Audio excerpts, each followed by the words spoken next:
30வது ஹதீஸ். عن أبي ثعلبة الخشني جرثوم بن ناشر رضي الله عنه عن رسول الله صلى الله عليه وسلم قال: إن الله فرض فرائض فلا تضيعوها وحد حدودا فلا تعتدوها وحرم أشياء فلا تنتهكوها وسكت عن أشياء رحمة لكم غير نسيان فلا تبحثوا عنها.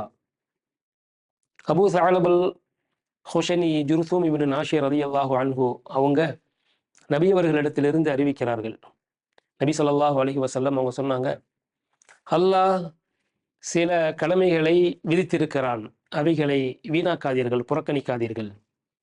சில வரம்புகளை ஏற்படுத்தி இருக்கிறான், அதை தாண்டி விடாதீர்கள். சில விஷயங்களை ஹராமாக ஆக்கியிருக்கிறான், அதை செய்து விடாதீர்கள். சில விஷயங்கள் குறித்து மூடலாக அமைதியாக இருக்கிறான், அது அவன் மறந்ததனால் அல்ல, உங்களுக்கு அது ரஹ்மத்தாக இருக்கிறது. எனவே அது விஷயத்தில் நீங்கள் தர்க்கம் செய்து கொள்ளாதீர்கள் என்று சொன்னார்கள். இந்த ஹதீஸில் 4 விஷயங்கள் சொல்லப்பட்டிருக்கிறது. கடமையானது, மார்க்கத்தில் விதிக்கப்பட்டிருக்கக்கூடிய அந்த தண்டனை சம்பந்தப்பட்ட வரம்புகள், தடுக்கப்பட்டது, சொல்லப்படாதது. இப்போ கடமை குறித்து நமக்கெல்லாம் தெரியும். அதே மாதிரி இந்த செயலுக்கு இந்த தண்டனை அப்படிங்கிற அந்த ஹத்துகள், ஹுதூது, அந்த வரம்புகள் தெரியும். ஹராம் தெரியும். இவைகளெல்லாம் மீறிவிடக்கூடாது. அதே மாதிரி சில விஷயங்களை மூடலாக சொல்லப்பட்டு இருக்கிறது, அதில் தர்க்கம் செய்து கொண்டிருக்கக்கூடாது. உதாரணமாக நபி ஸல்லல்லாஹு அலைஹி வஸல்லம் அவங்க ஹஜ்ஜை பற்றி சொன்னார்கள், ஹஜ்ஜி செய்யணும்னு சொல்லி. அப்போ ஒருத்தவங்க வருஷமா அப்படின்னு கேட்டாங்க. நபி அவர்கள் அமைதியாக இருந்தாங்க. திரும்பவும் கேட்டாங்க, திரும்பவும் அமைதியாக இருந்தாங்க.